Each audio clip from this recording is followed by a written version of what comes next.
ಹಿರಣ್ಯಕಶಿಪುವಿನ ಮಗನಾಗಿದ್ದಂತಹ ಪ್ರಹ್ಲಾದರೆ ಶ್ರೀ ರಾಘವೇಂದ್ರ ಸ್ವಾಮಿಗಳು ಅಂದ್ರೆ ನಂಬ್ತೀರಾ? ನಂಬಲೇಬೇಕು.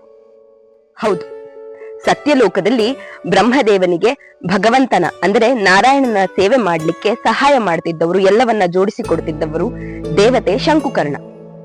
ಒಮ್ಮೆ ಬ್ರಹ್ಮದೇವ ಸರಸ್ವತಿ ದೇವಿ ಸುಂದರವಾಗಿ ವೀಣೆ ನುಡಿಸುವುದನ್ನ ನೋಡ್ತಾ ಮಗ್ನರಾಗಿರ್ತಾರೆ. ಅವರ ಜೊತೆ ಶಂಕುಕರ್ಣರು ಕೂಡ ಮಾಡುವ ಕೆಲಸವನ್ನ ಬಿಟ್ಟು ವೀಣಾವಾದನವನ್ನ ನೋಡ್ತಾ ಮಗ್ನರಾಗಿ ಪೂಜೆಯಲ್ಲಿ ವಿಳಂಬವಾಗ್ತದೆ. ಇದರಿಂದ ಕೋಪಗೊಂಡಂತಹ ಬ್ರಹ್ಮದೇವ ಶಂಕುಕರ್ಣನಿಗೆ ನೀನು ದೈತ್ಯ ಕುಲದಲ್ಲಿ ಜನಿಸು ಎಂಬುದಾಗಿ ಶಾಪ ಕೊಡ್ತಾನೆ. ಹಾಗೆ ಶಂಕುಕರ್ಣ ಪ್ರಹ್ಲಾದನಾಗಿ ಹಿರಣ್ಯಕಶಿಪುವಿನ ಕುಲದಲ್ಲಿ ಜನಿಸ್ತಾನೆ.